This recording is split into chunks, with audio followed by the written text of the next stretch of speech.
Hey, welcome to Relaunch Use Inbound Insights and Answers. This is Marguerite Insco, aka Inbound Marketing Ninja, here to tell you in 7 minutes or less the difference between inbound marketing and outbound marketing.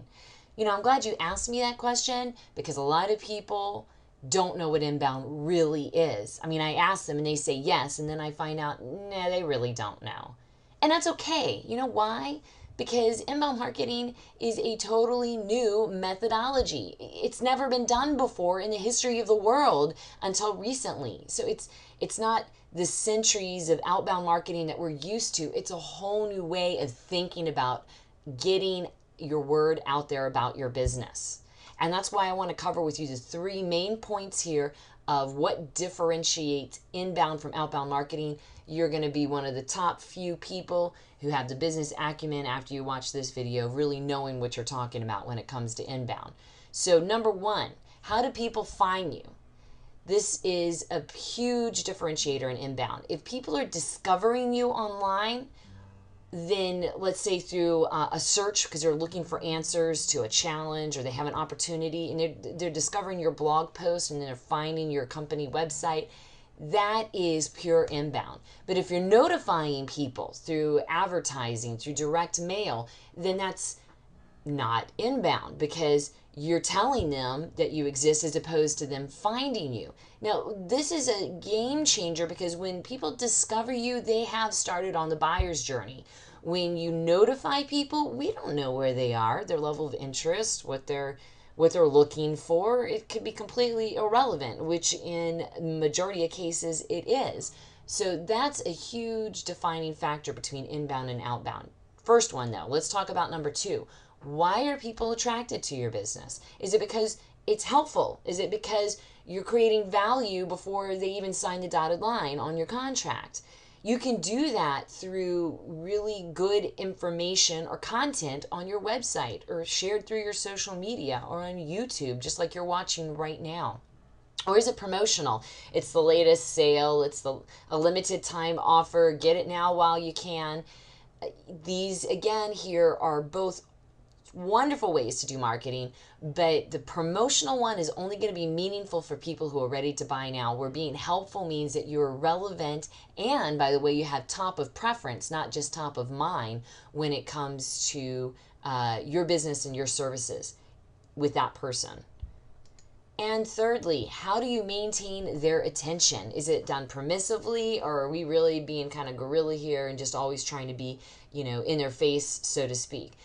Permissive means that we're only going to share information with them or contact them when they have expressed an interest, and or maybe they've signed up for your blog, right? So they're getting a weekly message from your latest blog post, or it could be that it's a piece of content that they downloaded from your site, and then a few weeks later we offer them another piece of content because we know from their first download a little bit about who they are and where they are in the buyer's journey, all that data that we collected.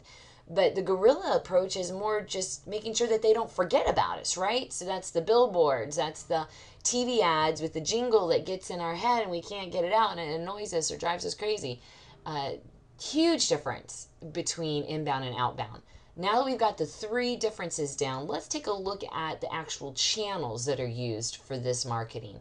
Inbound is all about the internet, and it's all about your business's website. True inbound is organic traffic. It is also referral traffic from social media, and it could be from other websites too that have linked to yours. Inbound also on social media occurs through your organic reach. When a post of yours is shared or liked and other people see it and they click on that link and they visit your website, that's inbound. Viral posts can do the same thing, of course, but we're not banking our marketing program on viral stuff. And online reviews is another good example of inbound potentially. Like if I need to know what are the best 5-star restaurants here in the area, and then I go find 1, 2, 3 and pick from there. But that's not also a really full marketing program. Inbound calls, we've heard about that. That's been around for a while. It's not true inbound, even though I love inbound calls. They have to know who I am and my phone number first, so that the discovery thing, you can see that element is missing. But we know that outbound, there's so many different channels. There's speaking engagements, press releases, trade shows, direct mail. they can augment each other. You don't have to just do one or the other, though some companies are successful with just predominantly inbound. But you can add on outbound approaches to highlight or improve or bump up your inbound activities. Matter of fact, if we look here at the pros and cons, inbound is going to work for you 24/7, all the time. Doesn't take people to do. It's all automated. It's all internet based, right? And if you use the right nurturing program or system, your sales team is only speaking to SQLs, sales quality leads. And over time, your cost of acquiring a client, CAC, it goes down instead of going up. You get more leads, more business from the more organic traffic, and it's not costing you more per lead. And the ownership of the channel is huge for businesses. They have full control. No one can take away your organic traffic. No one can take away your social media following. But it does take time to grow. This is not an overnight thing that you can flip a switch on. You have to research who it is that you're targeting. You have to plan your content out ahead of time and your automation workflows. Whereas opposed to outbound, wonderful things about outbound is you can really manage how much of reach you want to gain. How much you need to get the word out there and work the numbers backwards in terms of sales and revenue.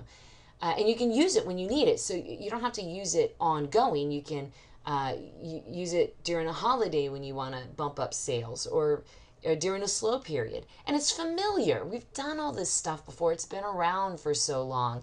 It's very transactional too. If I do X, Y will occur. The problem is, though, if you're driving leads, you usually get a mixed qualification of them. There might be some lead scoring system that typically doesn't exist as strongly in an outbound approach as it does with inbound. So you end up spending time talking to people that really aren't going to produce business for you. And the cost doesn't go down either. You have to keep spending the same amount of money for ongoing forever. And if you want to reach more people, you have to spend more money. And you don't own the channel. So once you stop that pay-per-click campaign, you don't have any more traffic.